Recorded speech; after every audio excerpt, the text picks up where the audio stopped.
जम्मू संभाग के जिला पुंछ में सुनरकोट इलाके में शनिवार की शाम आतंकियों ने घात लगाकर वायुसेना के वाहन पर हमला कर अंधाधुंध गोलियां बरसाईं।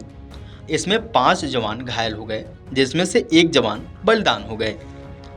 हमले की सूचना मिलते ही सुरक्षा बल मौके पर पहुंचे। इलाके की घेराबंदी कर तलाशी अभियान चलाया जा रहा है। पुंछ में इस साल सेना के काफिले पर यह दूसरा हमला है। इससे पहले आतंकियों ने 12 जनवरी को कृष्णा घाटी इलाके में सैन्य वाहनों को निशाना बनाया था, जिसमें 4 जवान बलिदान हो गए थे। उससे पहले 22 दिसंबर 2023 को डेरा की गली इलाके में सैन्य वाहनों पर हमला किया गया था। अब यह तीसरा हमला है। इन तीनों हमलों में 5 जवान बलिदान हो गए, जबकि कई जवान घायल हुए हैं। आपको बता दें कि सुनरकोट और मेढर के 20 किलोमीटर तक के क्षेत्र में घेराबंदी की गई है। रविवार को दूसरे दिन तलाशी अभियान जारी है। आतंकियों की खोज के लिए ड्रोन और अन्य उपकरणों की मदद ली जा रही है। इसी बीच रक्षा मंत्री राजनाथ सिंह ने पीओके को लेकर बड़ा बयान दिया।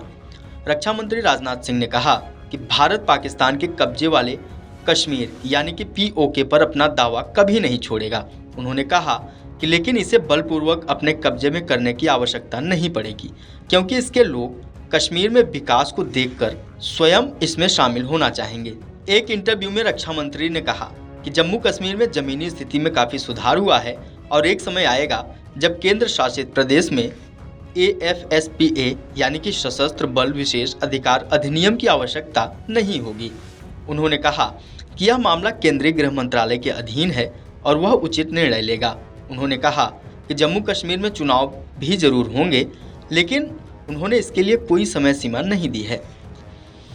राजनाथ सिंह ने कहा कि मुझे लगता है कि भारत को कुछ नहीं करना पड़ेगा। जिस तरह से जम्मू कश्मीर में जमीनी हालात बदले हैं, जिस तरह से क्षेत्र में आर्थिक प्रगति हो रही है और जिस तरह से वहां शांति लौटी है, मुझे लगता है कि पीओके के लोगों की ओर से मांग उठेगी कि वो भारत के साथ विलय करना चाहते हैं। पीओके को लेकर रक्षा मंत्री राजनाथ सिंह ने आगे कहा कि हमें पीओके पर अपना कब्जा करने के लिए बल का प्रयोग नहीं करना पड़ेगा, क्योंकि लोग ही कहेंगे कि हमें भारत में विलय करना चाहिए।